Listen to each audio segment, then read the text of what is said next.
What up guys, welcome back to the channel. Today we're going to be talking about the Canon T7i and the Sigma Art 18 to 35mm. So I got my brother with me, Kid Nick. Yo, what's good? This is actually his camera and his lens. We just ordered this lens and we got it in today. So we want to kind of test it out and see how dope it is on this crop sensor, because we all know the 18 to 35 is a crop sensor lens, and on the T7i I believe that it compares something dope. You hype about it? I'm super hyped, yo. Let's get it, let's look at it. Why'd you want this lens? I wanted it because the bokeh is crazy. It goes down to a 1.8 and it's way sharper than the Tokina I had, so. Alright, so in my opinion, he's definitely right about that. The Sigma Arts do have a sharper look, in my opinion. And you're definitely getting more bokeh on a 1.8 rather than a 2.8. He had a Tokina 11 to 16, which is a super dope lens, let's not lie, but this one has a 1.8. More bokeh, and you want to get as low as possible, obviously, because a crop sensor will not give you as much bokeh as a full frame. So a 1.8 is going to give you more bokeh, and we're going to check out how bokeh'd out that actually is right here.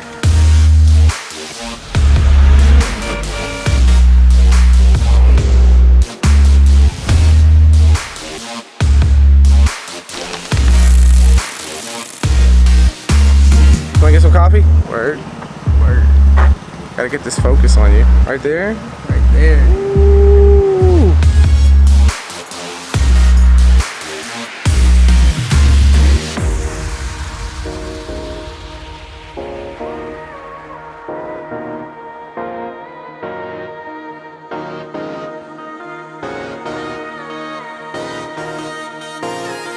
Like you said, the lens is super sharp, it has good depth of field, which kind of equals good bokeh. So those are the things he enjoys about this lens, and in fact, those all are actual good descriptions of this lens. It's very sharp, really nice. Even though it's a zoom lens, it's still sharp. And with the 1.8 on a crop sensor, you can still get some good bokeh depth of field. Right now, we're downtown Atlanta. We're about to go head around, walk around, get some shots. I got it sitting on the Ronin S right now. We're actually filming on it too right now. All the talking points of this video are actually filmed on the T7i and the 18 to 35, so you can even get some good vlog and stuff on here too as well. The vlog experience is pretty cool. At 18mm on a crop sensor, it goes to about a 28mm, but it still is cool if you hold it out far enough. The lens is kind of big, so you can kind of grip the camera by the lens and pull it out even further. Enough talking, man. Let's go get some B-roll.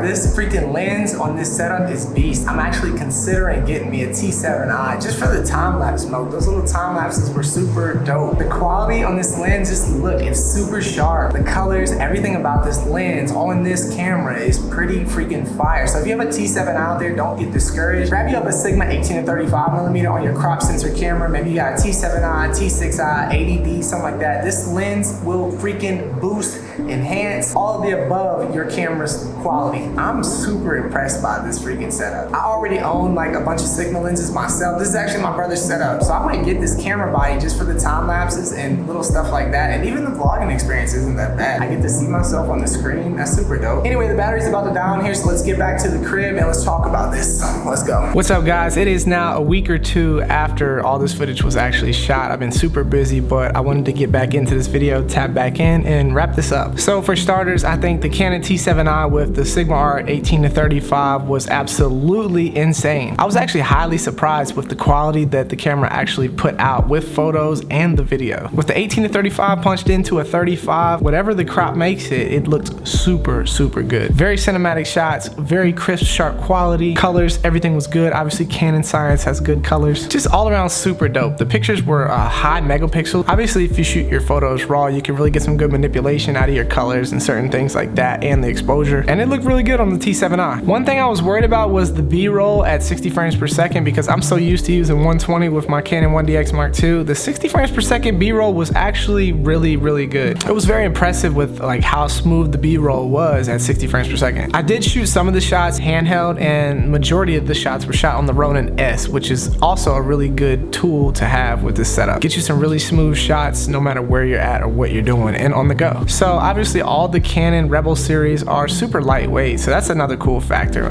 I shoot a 1DX all the time and I vlog with it, so it gets really heavy holding it out like that. And the Canon T7i was just lightweight with a swivel screen. Obviously, if your camera's lighter, then you could possibly have more jitters and movement in your shots. But if you got it on a Ronin S, I mean, you're good. I mean, that thing's just gonna be floating. And then the vlog experience is super cool because, like I said, it's lightweight and you got the swivel screen. Flip that screen around, check yourself, check your white balance, check your framing, hit record, and go. I think a lot of people get caught up thinking that they need like the 1DXs or the super high quality cameras, and it's not really that important. I think the glass is really important. The Sigma 18-35 on this T7i really makes the quality sharp and really good. I don't necessarily think that you need to not shoot or not get started because you don't have the right camera that you think you need because somebody else that you are inspired by uses that camera, if all that made sense. A Canon T7i, which is about 500, 600 used, 700 new, and then a Sigma R18-35. I'm not sure the brand new price, but I know we got one used for around $450. Those are not that expensive of prices. I mean, maybe they are if you're just getting started and you're not really aware of what's going on in this community or in this